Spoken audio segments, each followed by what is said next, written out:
Okay, let's do part 4. The significance of going outside. There are more Grey Priests than there is work right now, and I might have a solution to that.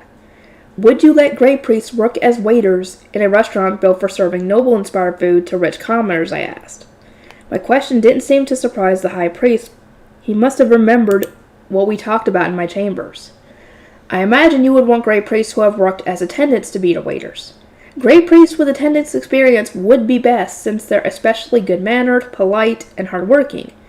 But even Guild does a decent job serving food. I think any Grey Priest here would be a great waiter after a little training. Having one Grey Priest with attendance experience would be a big help, but they didn't all have to have experience. Those raised in the orphanage were almost always polite and obedient, probably due to following the example set by attendants and blue priests, being taught that violence was wrong, and living a life of locked-up servitude from birth. It wouldn't be too hard to train them into waiters if at least one of them had experience to do so. If training them into waiters would take no little time, why not train commoners from the lower city? Whether or not someone has lived a life close to nobles makes a big difference here. Benno wouldn't be worried about training waiters if it was that easy. Most servers in lower city eateries were prostitute waitresses, and although apprentice chefs worked as waiters when things got busy, serving was understood to be a low-difficulty job that didn't demand much. If Benno began hiring servers, almost all of his applicants would be poor women stricken with poverty, no doubt about it. That would hurt the restaurant's classy atmosphere.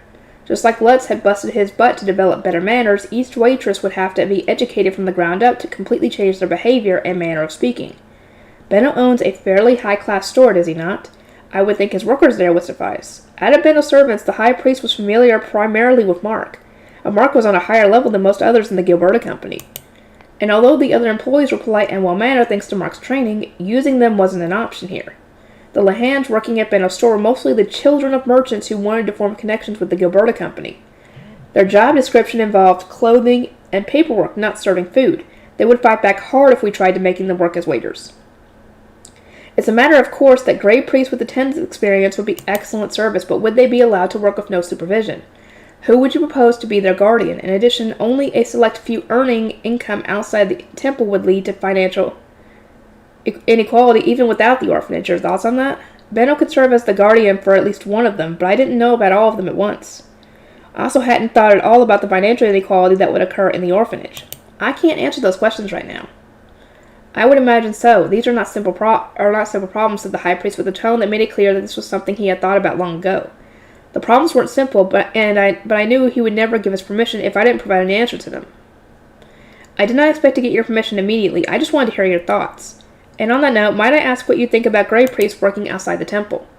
The High Priest lowered his gaze in thought while tapping a finger against his forehead. Well, I believe it will be difficult for them.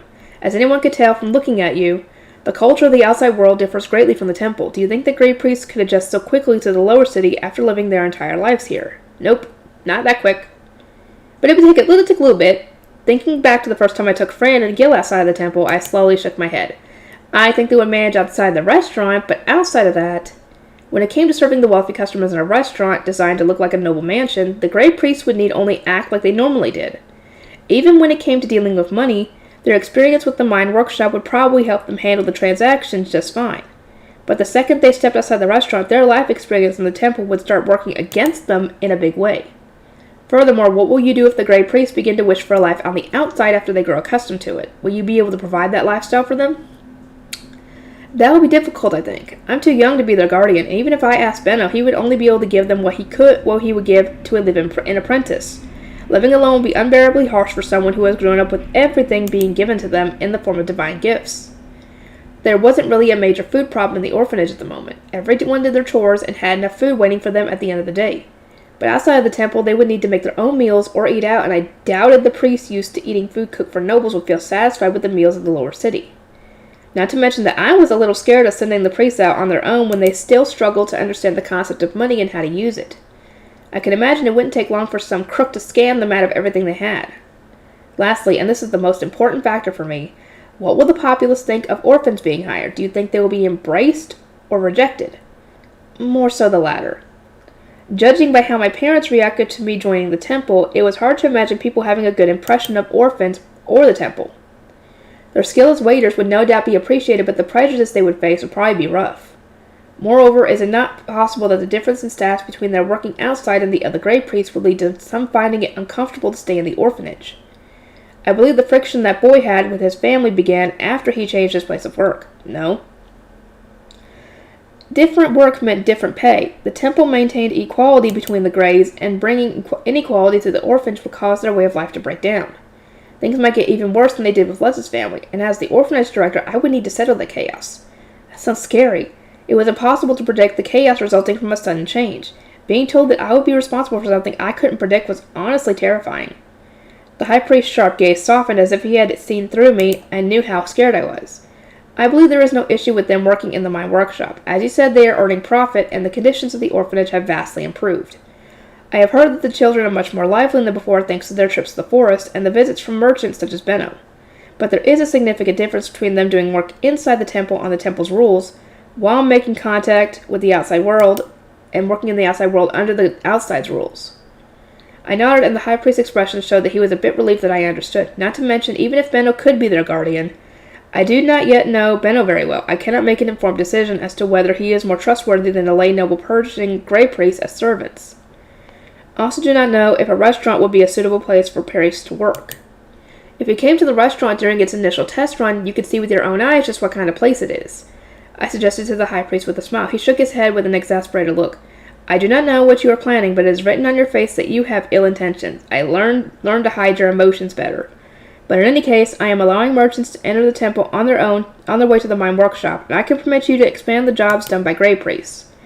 But as it stands, I will not allow them to work outside. I had expected his rejection, so I didn't feel too disappointed. Instead, I knew I just had to keep changing things here bit by bit until the high priest changed his mind. Understood. I will work hard to ensure that you come to know Benno well by the time the restaurant's finished. And by I mean Benno. You won't work hard on that yourself? Maybe a little, but there's a mountain of things that need my attention more, so... The high priest gave a short laugh. Learning to behave as a noble certainly does come first, he said. Sorry, but I'm prioritizing the picture books for my soon-to-be-born little sibling. And that's why he won't let priests work outside the temple. A day after my lunch with the high priest, I gave a report to Benno in the store like I always did. I told him what I noticed during my meal with the noble, then explained why he wouldn't let the priest work outside. Figures. Benno murmured, apparently having expected as much. But hey, since we can go into the workshop, how about you include training waiters in their workshop duties? That might be a good thing to do during the winter when you can't make paper. Though, that would get in the way of them doing winter handiwork. Winter was a season that demanded a significant amount of firewood and food. Since we couldn't gather much in the forest, we would need to buy most of it. Winter handiwork was valuable since you could both kill time and make money while blocked in by the snow. What kind of handiwork? I was planning to make a variety of toys. I would like to order a lot of boards from a carpentry workshop, but all the ones you know are busy with orders for the restaurant, right? Could you introduce me to another workshop? I didn't want to delay the restaurant's opening even further. It might have been normal in this world, but to me it just felt like walking into failure. Benno grimaced when I suggested he introduce me to another workshop, but I didn't want my own order to be put off for months. I wanted to give my order to a workshop that would get it done for sure. I needed to be delivered before winter starts. If it's that hard for you to introduce me to a workshop from your network of associates, I can just find someone else to do it. That someone else would be Frida, yeah? Not a chance. I thought for sure Frida would know workshops. Benno didn't, but he rejected my idea before I even said her name. Fine, alright. I'll talk to the foreman of the workshop I go to about introducing you to someone. In that case, let's go to an ink workshop first. I want ink, or rather, the boards will be useless without ink. I emphasized my need for ink until Benno scratched his head and stood up, looking annoyed. He then picked me up and strode out of his office. Mark, I'm going to go to the ink and carpentry workshops of mine. Let's come with us. Understood, Master Benno. When we arrived at the ink store, me traveling in Benno's arms, I checked the prices of the ink bottles lined up on a shelf and felt my head spin from how expensive they were. Do you have any other ink? This is all we have. Sell here. If you really want to know about ink, try going to the workshop directly. As I hanged my head in disappointment, Benno asked for the location of the ink workshop, and off we went to Craftsman's Alley. The sharp scent of various chemicals pierced my nose when we arrived. Benno sat me down and I walked into the workshop myself. Not often the customers come here themselves. What's your business? Only rich people who can read and write needed ink, so they always ordered what they wanted at stores without bothering to deal with the workshop. None of them wanted to visit the store with such an overwhelming smell. The foreman, whose face and clothes were dotted with black ink stains, narrowed his eyes and looked us over suspiciously. He seemed a bit high-strung, maybe because his job involved precise extraction of pigments and careful mixing. I would like to know what kinds of ink you make here. The foreman's furrowed brow managed to furrow further as he looked down at me. How do you make your ink? I asked. Sorry, but that's a trade secret, he snorted, clearly having no intention of answering. I hurriedly continued since it looked like he was on the verge of ending the conversation. I don't want to know the method. I just want to know what kind of ink it is. Is it iron gall ink? Is it sticky lampblack ink? That's all I wanted to know. Huh? What are you talking about? Oh, God, the more stuff you'll know. The foreman didn't understand me at all since I didn't know the names of this world's ink varieties. I desperately tried to think of ways to describe the kinds of ink I knew. How many different kinds of ink do you make here? Ink is ink, that's all there is. The foreman shook his head as if I had asked the dumbest question in the world. Okay, I'll describe different ways to make ink, and you can tell me which sounds familiar to you. He closed his eyes with annoyance to think about it, then nodded. I figured they were probably making iron gall ink, so I described how to make that as simply as I could. Harvest natural dyes from plant gall, ferment it, mix in iron salts, then take plant fiber. That's it. How do you know? Uh-oh. You got a little too... Oh, dear. The foreman gasped and dropped his annoyed expression to lean forward towards me. His sudden intensity made me hide behind Benno. I don't know what to tell you except that I learned about it because I was interested. You don't make any other kind of ink, do you? There are other kinds of ink? Judging by the piercing look in his eyes, it was likely that he really did only know about iron gall ink. I slumped my shoulders and shook my head, unable to hide my disappointment. Never mind, it's fine. It'd be better to buy ink at a store than order it here, right? The foreman crossed his arms, thought about something, then nodded. Yeah, if you're just buying, the store's the better place to go. And, girl, what's your name? I'm Benno of the Gilberta Company, her guardian. Bring any questions to me later. Benno put a hand over my mouth to stop me from answering, then lifted me up and turned around. I could see the foreman looking straight at us as Benno walked away. The Gilberta Company, huh? All right. The second we were out of the workshop, Benno flipped his lid. What were you thinking in there? I was just seeing what kind of ink they make. Couldn't you be a little more subtle? Actually, probably not, I guess. I had thought I was just having a peaceful discussion with the ink workshop, but to Benno it apparently looked like I was picking a fight or something. But what else could I have done? I didn't know what kind of ink they made. It was hard to think whether they would understand me if I said India ink or printing ink or anything like that. I guessed at the second he said they only made one kind of ink, but it looks like they're making iron gall ink. That's a shame. Iron gall ink was the kind of ink commonly used in Rome, medieval Europe, and so on prior to the invention of modern ink. It was widely used thanks to its durability, water resistance, and simple manufacturing process. One important factor was that, unlike India ink, it stuck to parchment and wouldn't vanish if you rubbed it or washed it. But since it included acidic components, the dried ink would start eating the writing surface away. Plant paper decomposed faster than parchment, and sometimes the paper would end up covered in holes by the end of the decade. That would be a problem for a picture book I intended to make for a child who wasn't even born yet. Fire-resistant trauma paper will probably resist the corrosion, but that would run such an enormous cost that it wasn't really worth considering. Maybe I should just make the ink myself. Iron gall ink might work if I used something to neutralize the acidity, but that would be picking a fight with the vested interest again.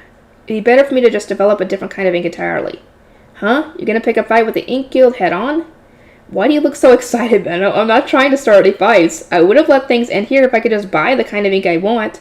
And now I'm feeling annoyed that I have to make it myself. I don't like conflict. Benno gave a bored snort at my protest and started walking. I started to think out loud while bouncing in his arms. India ink might be good for plant paper, but I would want something more sticky for woodcuts. Oh, wait a second. I think I saw ancient Chinese woodcuts in a museum once.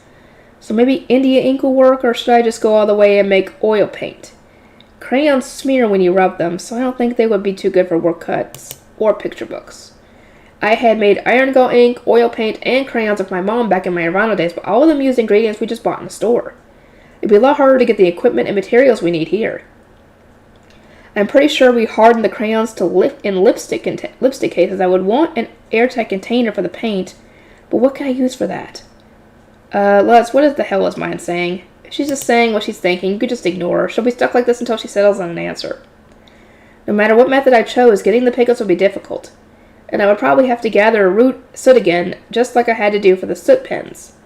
But unlike before, I could buy animal hide glue and wax. It was much easier to get materials now than when I didn't even have the money to buy a single nail. Making ink now would be much easier than it would have been back then. Hey, Lutz, I'm guessing you won't really understand what I need for this unless we go ahead and start making prototypes like we did with the paper, right? I leaned over Benno's shoulder to talk to Lutz and he shrugged. Make your decision then. What kind of ink are you going to make? Every kind that might be good with woodcuts. I'll make my picture books with whatever ink works the best. My reply made Lutz shake his head with exasperation. You still haven't given up on picture books? They were my first gift to the baby, so as his older sister, how could I give up on them? Figures. Things are finally calming down at the mine workshop, but I guess it's back to being busy. Lutz looked exasperated, but at the same time he was grinning with eager excitement. Okay, let's see. It's 15 minutes. Preparing to make ink. Despite having decided to make ink, I couldn't just start right away. I first needed to go to Stieg's carpentry workshop and have the foreman introduce me to another workshop. When we arrived, the same supervisor as before was at the counter doing some work. He looked up, blinked in surprise, then gave a friendly smile. Hey, Benno and Stieg's little brother? Call the foreman for me, replied Benno, and the supervisor immediately turned around to go deeper in the workshop. We faintly hear him yell, Foreman! Behind the door, then a bearded man with 2 thick arms came out front while brushing wood shavings off his clothes. What brings you here, Benno? Not quite done with your wainscot yet? Yeah, I'm here because I want an introduction to another carpentry workshop. What's that supposed to mean? The foreman's eyes hardened on the spot. Benno gave a casual shrug while eyeing him back. I'm not thinking about breaking our contract. This girl here wants to place an order. But your place is filled up, yeah? Got any other carpentry workshops you want to send work to? Asked Benno while pushing me forward. The foreman relaxed a bit in relief, then looked at me over while stroking his bushy beard. Guess I could send you to Ingo's place. Follow me. The foreman took us to a workshop owned by someone named Ingo. He was a young foreman who had just recently gone independent. I called him young despite the fact he looked a bit older than Benno because most foremen were in their 40s or older. The older foreman came with us because it was apparently normal to introduce new customers personally. I could guess that this was just the tip of the iceberg when it came to the power balance between workshops. My place doesn't have the manpower to take another job right now. What do you think, Ingo? Oh yeah, you got that big job recently. You giving me a bite of the pie here? Of course not. This is another job entirely. Your customer is this little girl here. Have fun. The foreman from Sieg's place left it at that. Ingo looked down at me with clear disappointment. That was kind of annoying, but I couldn't blame him. I did look like a kid who haven't even been baptized yet, after all. I would like wooden boards for winter handiwork. Please be sure to deliver them on time. After giving a description of how big I wanted the boards to be, I completed my order. This year, the orphanage's winter handiwork will be making reversey sets and playing cards. For the reversey boards, they would only need to draw a grid with ink on top of a thick board, and even the discs can be made by chopping up tiny pieces of a board and putting ink on one side. The good part about reversey, it was that anything that fit into the squares could work. They didn't have to be circular. As an aside, the same boards would be reused for chess if we made the pieces. But chess pieces were just too intricate and complex. It would be unreasonable to expect those in the orphanage to get from zero carpentry knowledge to carving chess pieces overnight. In the meantime, we could use shogi pieces instead. They were simple since you just had to write the names of the pieces on top of tiny pentagons. But shogi and chess are different. That's fine, nobody here knows that. I can even change the names and moves of the pieces however I want. Yep, it's my rules now. I thought about making the playing cards out of paper, but boards were cheaper than paper, and the washi made by the wine workshop would need to be modified to work as cards. Meanwhile, thin boards would endure being treated roughly by kids, and all that without breaking too easily. Most of the cards would be fine with just some coloring and number marks, but I should probably think about how to deal with the jacks, queens, and kings. Drawing art for each deck of cards would be just too much. Still, what are you going to use all these boards for? Sure are ordering a lot of them, inquired Ingo as I tapped my guild card against his to make an advance payment. The fact I had a four-woman's guild card and paid ahead of time without any fuss seemed to have earned his trust. He was a bit more relaxed than before. They're for winter handiwork, but the details are a secret. I'll order them again next year if they sell well. Next year, too? Aren't you signed up with him? Ingo pointed at the door the other foreman had left from. That's Benno's workshop, but I haven't decided on one yet. I'll make my decision based on the quality and speed of your work. Please deliver the finished goods to the Gilberta Company. All right, pleasure doing business with you. With the boards ordered, I left the workshop in Benno's arms and returned to the store. Once there, he set me down by his desk with him and Lutz sitting on the other side. I could imagine that Benno was about to barrage me with questions about my future plans, and, as expected, he drummed his fingers against the desk and glared at me while saying, "All right, spit it out." The very image of a detective in a crime drama. Spit out what? I haven't done anything wrong. These are false charges. I'm innocent. Don't play dumb, idiot. I'm talking about what you're about to do. What are those boards for? What's the ink for? What are you making? What do you need? Spit it out all. Lutz leaned in from the side to block Benno's fervor a bit. His eyebrows lowered with concern, and he tossed his opinion in. Whatever it is, it's got to balance with the mine workshop's paper making. We don't want to go under projections here. Is the stuff you're making gonna need anything from the forest? 1 second. I need to organize my thoughts. I took out my diptych and started writing down what I needed. To make toys, I need boards and ink. To make ink, I needed to think for a minute. When I finally looked up, I saw that Benno and Les had boards and ink at the ready to write down what I said. I'm planning to make reversey, shogi pieces, and playing cards. All of them will need boards and ink. The list of things made Benno shake his head with a doubtful look in his eyes. What in the world is any of that? They're toys like the cards at O, but they're not designed around teaching kids to read, so even adults can play with them. I think they'll be perfect for killing time in the winter. They will be a good form of entertainment to pass the time with when blocked in by blizzards. Just doing winter handiwork all winter would get boring. Poor people needed to do winter handiwork for the extra money. But what did rich people do over the winter? Ink is necessary for each of them, so I would like to get ink made as soon as possible. You said something about making a different kind of ink than the ink workshop makes, yeah? Yes. Since it will be made in an entirely different way from the ink workshop, we won't need to get permission from anyone to make it, right? Nobody will come complaining? If we make the same ink that had its manufacturing process kept secret by the ink guild, it was possible that we could break some contract magic or violate some obscure rule. Yeah, we don't need anyone's permission if it's something new. We might come complaining, but we can brush them off. But since you spilled the beans to the ink workshop's foreman, they're probably going to be sending people over here to probe what we have. What? I didn't leak anything. I said the bare minimum necessary to learn what I wanted to know. Yeah, that's a trade secret. They're not supposed to know anything. We sure do interpret some things differently. I thought as Benno's eyebrows shot up with anger. If telling them you know your trade secrets, know different kinds of ink, and know how to make those different kinds of ink, ain't spilling the beans, what is? What? But I only said that to figure out what kind of ink they're making. It was necessary to prepare myself emotionally for making a new kind of ink. Plus, my plan right now is to sell the manufacturing process to the ink guild once I have a prototype ready, so they can mass produce it. Them learning about it sooner isn't a big deal. The second I said that, Benno shut his eyes tightly and rubbed his temples. He shook his head several times in disbelief, then glared at me. Hold up. You're going to sell the manufacturing process to the ink guild. That's right. I mean, just think about how dangerous it got with you fighting with the vested interest to make your plant paper guild. Otto's still scrambling to help you keep it going on top of his soldier work, isn't he? You spread your wings too far and don't have enough employees to keep up. Making another new guild for ink would just be too much. If other people will make the ink for us, I say we let them. He had made the plant paper guild without any of my knowing and was somehow managing to keep it going by enlisting the help of others. So, okay, I was fine with that. But I heard from Lutz that Benno was running his relatives in circles getting plant paper guilds and paper-making workshops established in their cities. Even the Italian restaurant which he had made to compete with Lace was giving him a lot of trouble. According to Mark, he was suffering for going out of his area of expertise. I didn't think making yet another new guild would be anything but reckless.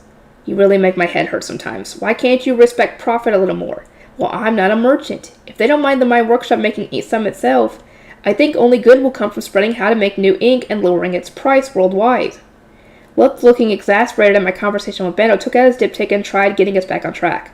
Mine, Master Benno, why don't we worry about how to sell the ink once it's finished? What do we need to make that ink?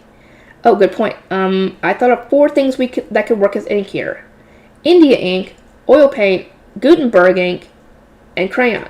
Well, we can forget about crayon since out of all those, it's the least suitable for being woodcut ink. Yeah, your explanations never make sense, mine. What do we need to make those things? I looked down at my diptych. We need something called a pigment to color the ink, and the easiest pigment for making black is soot. Any kind of ink will turn black if made from soot, so getting soot comes first. India ink are traditionally made in China. Can be made from mixing soot, animal hide glue, and spices. Oil paint can be made from mixing soot and drying oil. The extremely sticky kind of ink, historically used after the advent of printing, which I was calling Gutenberg ink for convenience, could be made by mixing soot into boiled linseed oil. The India ink I know is made from coal seed oil and sesame seed oil mixed with lamp soot and burnt pine soot. But I guess we shouldn't be picky when making prototypes. We should be fine just cleaning our hearths and getting the soot from them, which is something we did last year. I remember Mom making me wear a bunch of rags and clean the hearth last year when I wanted to make soot pencils. I was pretty sure Lutz had ultimately cleaned his own hearth to get more soot too. Oh yeah, I remember that. Sounds good to me. Our moms sure love us helping. I'll go ahead and drop my soot on you too. Be grateful you don't have to work for it. Benno grinned as if he was plotting something. I didn't know what his plan was, but chimneys and hearths needed to be cleaned before winter anyway. I had no reason to reject free soot. What are you going to do with the soot? Do you need anything else? Lutz said, and I saw him gather soot on his own diptych. I looked at my diptych to double-check that India ink needed soot and hide glue. Next is hide glue, I think. They really sticky paste that you can harvest from the skin and bone marrow of cows, pigs, and so on is important for making India ink. I also wanted to harden the covers of my books once they're ready. The skin and bone of animals, huh? Shouldn't be too hard to get if we buy some meat for winter prep and butcher it all in the orphanage. I faltered, thinking back to the pig that got stabbed and strung up in the farming village. I had naturally gotten used to that kind of thing by now, and I wouldn't pass out or scream at the sight of meat being butchered, but it was hard for me to participate when I didn't have the strength to cut meat like that. Butchering meat in the orphanage, do they normally do that? Asked Benno, and the answer was clear as day. No way did the orphan kids have experience butchering meat when all their food was given to them and they haven't even seen a raw potato before. Definitely not. In that case, how about I order some extra meat for the orphanage when I do my own winter prep? That would be a big help, thank you. I hadn't participated in the neighboring butchering during being sick so often, which meant I didn't know any butchers, and I didn't use a smoke room for myself. I appreciated Benno's help so much that I clapped my hands and thanked him. You can make that stuff if you have skin and bones. I do know how to make hide glue roughly, but I don't have any experience actually making it. But since it's so useful for so many things, I want to succeed in making it no matter what I have to do. Hide glue is made by soaking animal skins and bones in lime water to break them down, and remove impurities such as hair, then boiling them in water, then drying the concentrated glue liquor. Glue made from skin had more water resistance than glue made from bones. I prefer glue made from skin, but my priority was just getting any glue at all made and finished. This variety of hide glue was mainly composed of collagen, a protein, so our amateur India ink would rot if left on its own for too long. It would rot faster during the summer heat and humidity, but on the other hand, it would harden too quickly in the cold. Overall, the hide glue was surprisingly hard to deal with. So we need lime to make hide glue. That's the white stuff you see when building the walls of home. Oh, lime! Les's reply taught me the word for lime here. Since lime was used for mortar, Deed, who worked in construction, probably knew where to buy it. That's right, Les, could you ask your dad where to buy it? Sure, just gotta write lime down. Do we just need to buy a little of it, like we only used a little bit of the ashes for the paper? Unlike back when we first made paper, Les knew how to read and write. His parents had more or less accepted his dream to be a merchant, and he had the funds to buy what he needed. It almost seemed crazy that only a year ago we had no money and relied on our parents' approval to get anything. So much had changed so fast. As I wallowed in nostalgia, let's finish writing some stuff down and look back up at me. Need anything else? India ink only needs soot and that hide glue. I'll need linseed oil to make oil paint. But I think Benno probably knows where to buy that already. I turned to look at Benno, as did Les. Benno scratched the back of his head and thought for a bit, but ultimately shook his head. Never heard the name before. What is it? Your store deals with linen and flax thread, doesn't it? Surely you know where to buy the linseed oil made from squeezing flax seeds. Oh, linseed oil. Now that's something I know, but oil doesn't come cheap, said Benno, to which I gave an empty smile. Regardless of how expensive it was, we had no choice but to buy it. We're not going to start cultivating flax just to get the oil, and if we buy the seeds, we don't have any compressors. I think it would be cheaper just to buy the oil than to get out of our way buying devices to squeeze it ourselves. You can compare the prices of the seeds and a compressor with the price of the oil to figure out what we should do next year. We could also use other kinds of drying oil, but I imagine the linseed oil used in the making of cloth would be easier to get than sunflower oil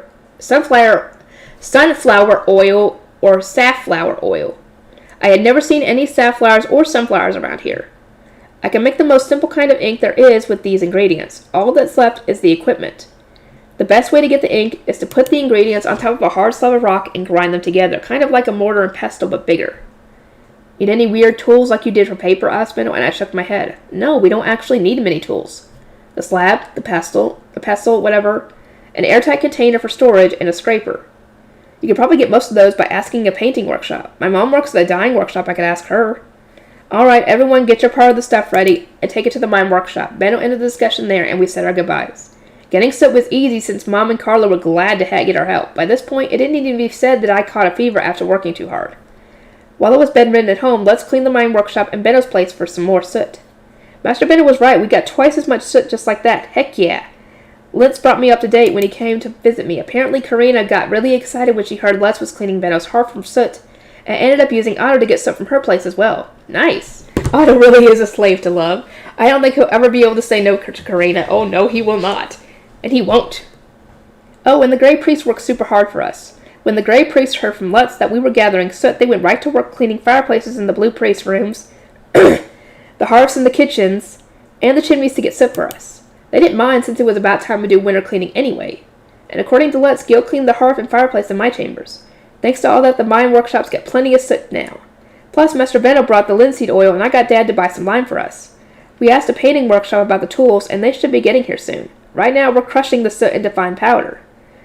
It seemed like the tools and materials were being gathered at the mine workshop while I was stuck in bed. It sure is nice to have a lot of people working for you. Okay, winter preparations haven't started just yet, so let's try making the kind of ink that need oil and put off the hide glue until later.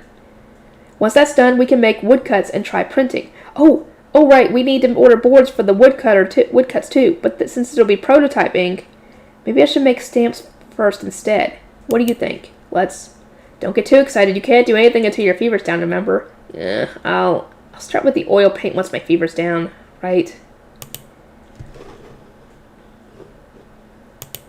Okay. I think I'm going to end this here, and I'll see y'all next time.